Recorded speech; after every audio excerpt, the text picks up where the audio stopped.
Hello everyone, welcome back to Case Studies with the BizDoc. This week it's Chipotle, and I'm going to cover three things. First, the history of Chipotle, which is a case study in itself, how they got to where they are today. Second, controls, whether you're running a small company in Memphis, Tennessee, and you're selling t-shirts or something, to something the size of Chipotle, management controls are critical, especially when it's food. And the third area is management transition. When is the right time for a startup CEO to say, you know, this company, this child, this thing that I dreamed about that I built, when is it the right time for a startup CEO to step aside or maybe step onto the board and bring in more experienced management to take it to yet another level? I'm going to cover those three things this week, and it all starts here with the dawn.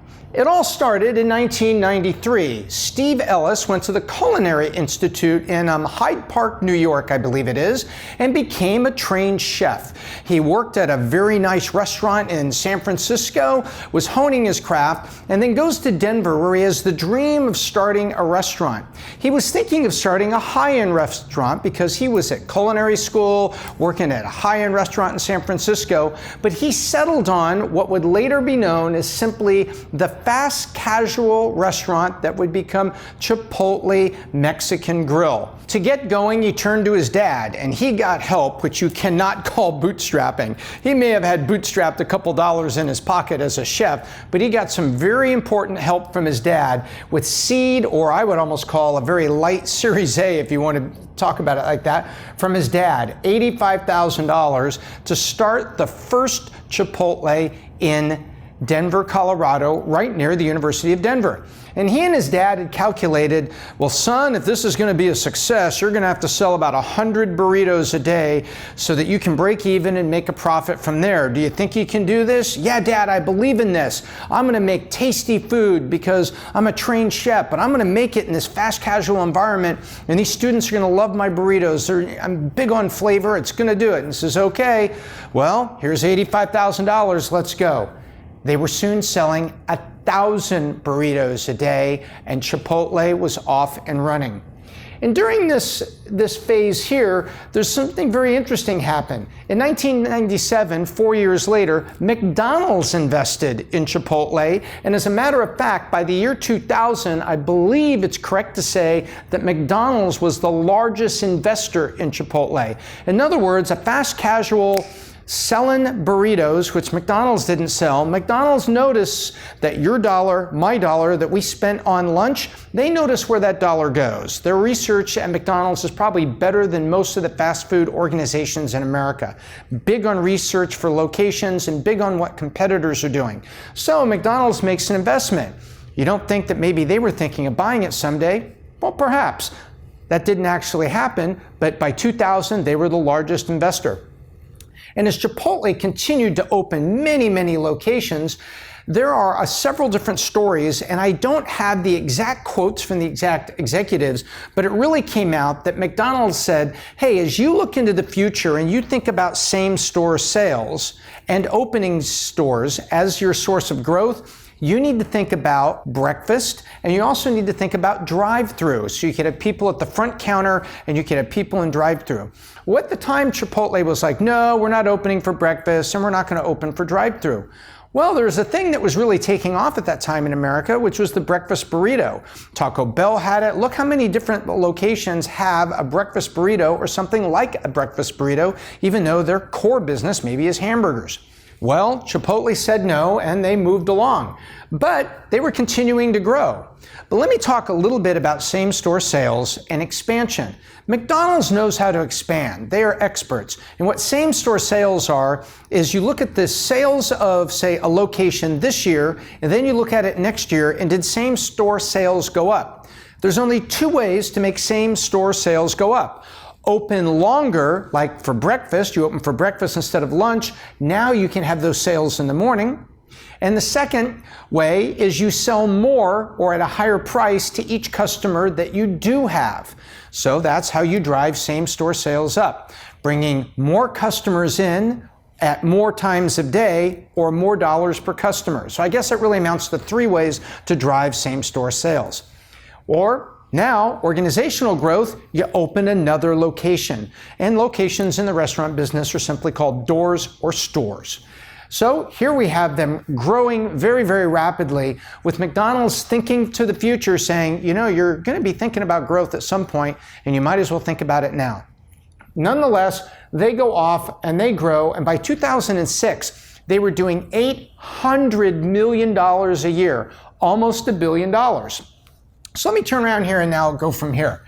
So in 2006, they have an IPO, and they get off to a pretty good start in the IPO, and they drive forward, and then the first of what would be the Achilles heel for Chipotle happens.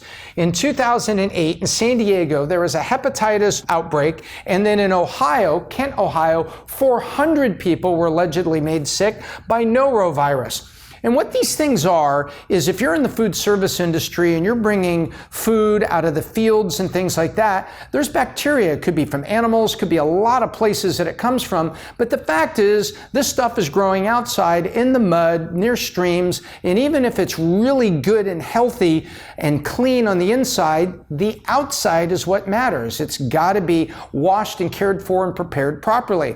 It's also in the presence of raw meat. So inside your restaurant, raw meat has a whole other set of bacteria that can be with the raw meat inside the meat. So it has to get up and be cooked a certain number of minutes at like 160 degrees or something to ensure that all of that gets cooked off the meat for bacteria. But wait a minute. You don't bring lettuce, beautiful, crunchy, cool, tasty lettuce up to 160 degrees. So it has to be cleaned properly. So meat needs heat, and fruits, vegetables need, light soaps and a lot of good water and cleanliness, and you need careful processes so you don't mix the two. That is critical, and there are all sorts of standards and regulations and inspections that a food service company will have. Whether you're making a burrito over the counter or you're operating a factory where you're putting things into cans or bags, freezing them, whatever it is you're doing, there's all kinds of things that goes in the food service. Nonetheless, something happened here and the stock took a dive. Now, what's interesting is the founder, Steve Ellis, was very, very concerned about product quality, and he was also concerned about being a company with a conscience. So there's a lot of what Steve Ellis did that was quite good. For instance, back in 2000, he made a visit to a hog farm, and he did not like what he saw in terms of the condition and the treatment of the animals. Yes, we're going to grow the animal, and we're going to slaughter it, and that's where we get the meat. But there's humane ways to raise the animals, and he didn't like what he saw. So he went and said, you know what? Chipotle is going to get open range meats from animals that are treated sensibly and humanely while they're being grown, and then yes, they go to slaughter and make meat. But along the way, I'm going to go that way. He also then right here, in 2010, he said, I want to see if we can get gluten out of all of our products. And they did that on everything but I believe it was flour tortillas. So the flour tortillas had gluten, but everything else on the menu, they could say were gluten-free. So you can see they were really working hard to promote healthy, to promote humane, to promote, fast casual, quality flavor. These are all very noble things, and it was leading to a lot of growth that was happening at Chipotle. And it was pretty tasty stuff. I no longer eat there, but when I did, I enjoyed, what I thought was pretty flavorful. Now, along the way, they also ran into other bumps in the road.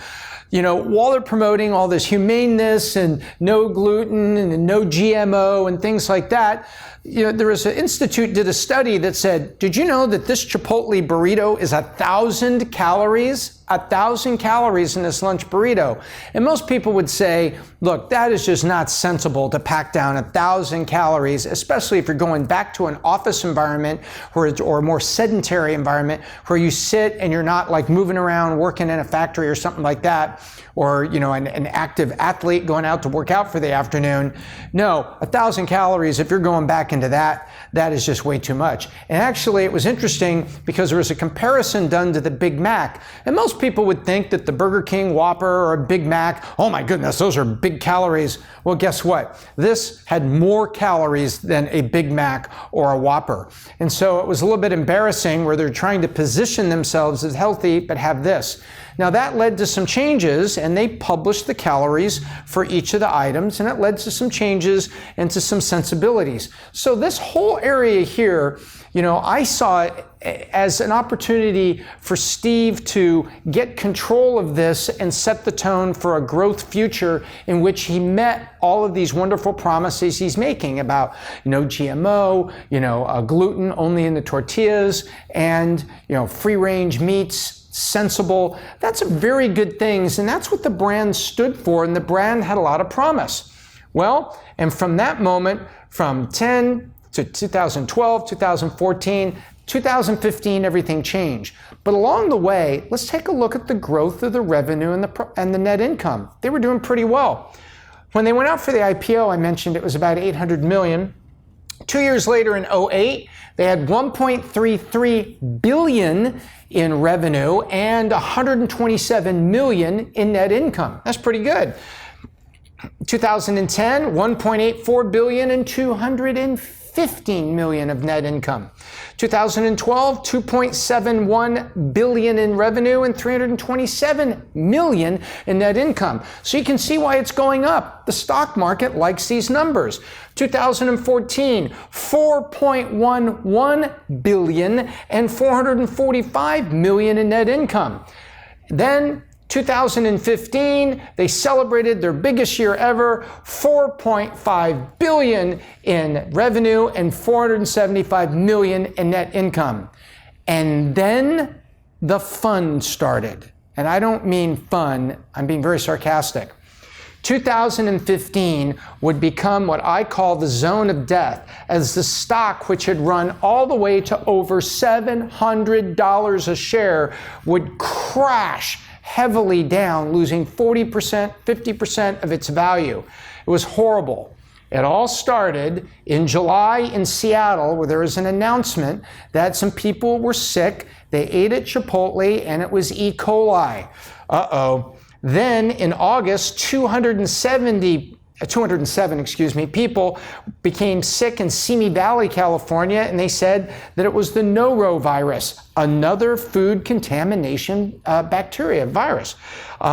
Then in August, in Minneapolis, 45 people became ill, and it was salmonella. Salmonella typically comes from meat that is not fully cooked. If the salmonella virus is present, that's bad, but you fully cook the meat, it's like 160 degrees for 5 minutes or some combination like that, it'll kill any of the bacteria that's in the meat. Well, so it either wasn't cooked or, something was going on there, but these people have salmonella. October, Washington, Oregon, there was another foodborne bacteria outbreak, 50 people. And at this point, suddenly they start to go with a war words with the CDC. That's the Center for Disease Control, based in Atlanta, Georgia. And they here in the United States try to protect you and me. And when there's an outbreak, they have scientists and research methods to go out and they want to find out, where did it start? What's the origin? So not only can we trace back, notify the public to see who could be sick, and help the hospitals in the area know where's the pattern of the expansion and the proliferation of the ill people, but also get back to the source so they could stop it. Do we have a farm that's not producing clean? Do we have a supplier problem? Do we have a procedure, process problem? They're very thorough to protect the public health because that's their job. And suddenly, Chipotle saying, the Center of Disease Control is going to declare the outbreak over. And Center of Disease Control is like, wait, dude, don't say what I'm going to say, because I need to continue my research, and there could be outbreaks that happen after outbreaks because it's not over. Sometimes people then contaminate each other. So the outbreak may not be over once people are becoming sick. Well, then in December, 80 people, students at Boston College, got sick. So from July to December, there were jokes going around calling like Epotle and things like that for E. coli. And the PR and the perception took a mighty hit, a deserved hit, as people were like, I'm not sure I'm going to eat there. Well, by the end of 16, sales had plummeted all the way down to $3.9 billion and only $22 million of net income. So let's look at that. At the end of 15, $4.5 billion, $475 million. By the end of 16, all of this is shaken through the system and it's a freaking disaster. Then in 2016, it doesn't get much better. They actually closed for one day in February of 2016 to talk about food safety issues in all their locations. Now, many people would say, well, that's nice that you did that. Remember, Starbucks closed for a day because their CEO said, hey, I want to make the best product for my customers that are trusting me. And that was a product quality issue, and everybody applauded that because, by and large, when you went into Starbucks in the coming weeks, you said, wow, they do have the quality. This is a little bit better coffee. They're paying attention to this. Well, that's wonderful for marketing and product and quality. This is frickin' people getting sick. And you've got your stock that goes from $700 all the way down to, into the 300s, and that kind of a drop in such a short period of time, if you're an investor, there's only one word for that, is damn. And if you're leaning over a toilet, puking your guts out because you ate a bad burrito, it's double damn. So this is just horrible for investors. This is horrible for customers, and they wait all the way until February the following year to close for one day and talk about food safety. Now, they did close some restaurants here, but they were working with the Center for Disease Control to clean all ingredients out of the restaurant, clean everything in the restaurant, sanitize the restaurant to basically take it to zero, now bring in new supplies, new food, and let's get this open again. So they did that a couple of times voluntarily, and a couple other times they were under pressure from the CDC. So why wouldn't you close like back in November when all of this is going on? Why wouldn't you close there? You wait till the following. Well, the market, reacted to that too, and it continued to go down. Now, in late 2016, they're trying to get everybody to come back. They're trying to get them to come back. So they actually did something good that was successful for the moment. They announced the Chiptopia rewards card. So if you went like 4 visits in a row, on your 4th visit, you got something. So it was basically a repetitive visit reward card trying to encourage people to get a benefit to come in and start being a repeat visitor, repeat diner at Chipotle again. Well, when they ended it, studies showed that the brand hadn't moved very much, meaning that there was so much damage was done what I call the zone of death, that the perception of them didn't recover even when they did this rewards program.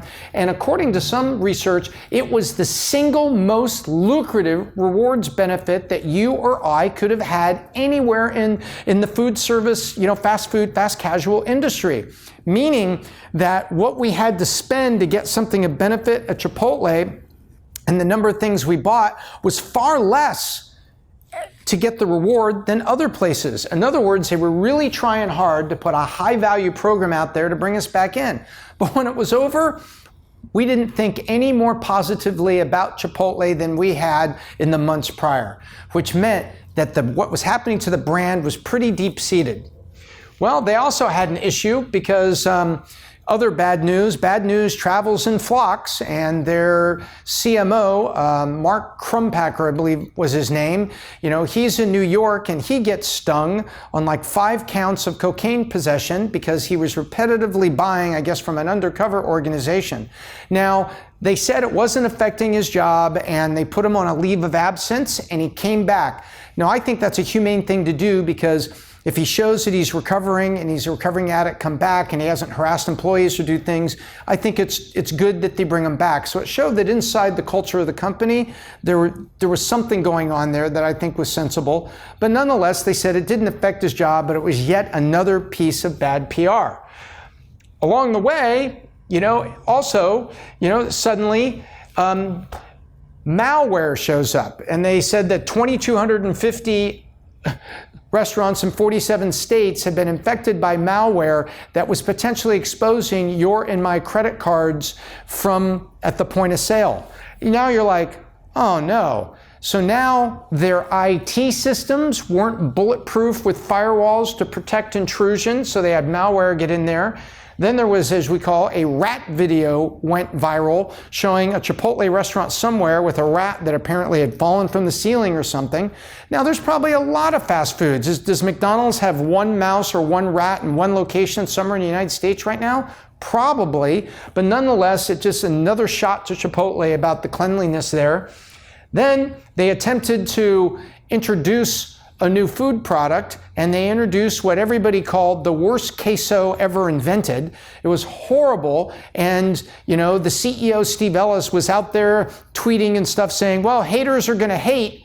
Wait a minute, haters are gonna hate? It tasted terrible. We're not haters, we're customers. And we said, that's not delicious. You are a trained chef. Go back to your Culinary Institute history and make some queso that's damn tasty, please.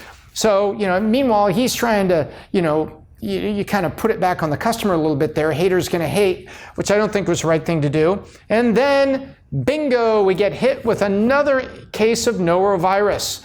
Again, finally, at the end of 2017, enough is enough. And the startup CEO, Steve Ellis, steps down to executive chairman. What executive chairman means is he's on the board of directors, but he's no longer like a day-to-day operator. But executive chairman means that he will influence and have some discussions with or relationships on a day-to-day basis with certain executives. He created the place, he knew more about the menu and everything that goes with it. So, okay, it made sense to keep him there, but clearly what the board is saying, we got to look for a new CEO, and I'm going to take you to why they did that in just a moment. So he steps down, and they announce that they're adding some new ingredients. They're pretty interesting in tasting, and they're closing Tasty Made burgers. Well, they apparently had attempted to get into the burger lane. Now, I don't know why they would do that. I would think, why don't you focus on rejuvenating your brand, focusing on the Mexican grill that you do so well. Go fix your queso disaster by putting out something that's really, really tasty. And why don't you focus on that? There's a lot of opportunities to be focusing on getting your core business right without getting distracted. They also had I think 15 or 20 Asian-themed restaurants that were out there. So why are you trying to experiment like that? There are big holding companies that have a lot of fast food, like Pizza Hut and Kentucky Fried Chicken, I think are in the same holding company. But there's a lot of that, but that's done by holding companies. Each of those individual restaurants does what it does well and focus on getting it right. Along the way, they did open for breakfast, and they did test drive-through finally, that they've now got drive-throughs opening. Breakfast, they added scrambled eggs and some breakfast-oriented foods into what they were doing, but a lot of people just came in and said, well, I'm just going to have the burrito because breakfast burritos are big. So they opened for breakfast, but the breakfast menu, didn't work perfectly, but I think that's good that they were opening for breakfast and they were trying and they were working on it. That's an example of the things that I think they should have been trying in their lane. Nonetheless, they closed Tasty Made, which was just announced a little bit ago here in 2018. They've got drive-through starting, and then they go and hire Brian Nicole, I hope I got that right, and he worked at Pizza Hut, and he worked at Taco Bell. Had about 6-7 years at Pizza Hut, then 6-7 years at Taco Bell, and they recruited him over. Well, that resulted in a quick pop-up of the stock price to over $300 a share, to an enterprise value right now of right around $9-10 billion, the value right now. But there's a lot of investors that are a little nervous because they're like, wait a minute, this is the guy at Taco Bell that brought us the Doritos Loco Taco. That doesn't sound like the kind of things that follow in what Chipotle stands for. This isn't what they stand for. The other side is saying, wait a minute, this guy was focused on disciplines and controls in those restaurants and quick service. Quick service translates to same-store sales. You can get more done at lunch with quick service, and more people can get through the line between 11:30 and 1 o'clock, that critical 90-minute lunch window. So he's probably going to be good for same-store sales. He's probably going to be good for efficiency.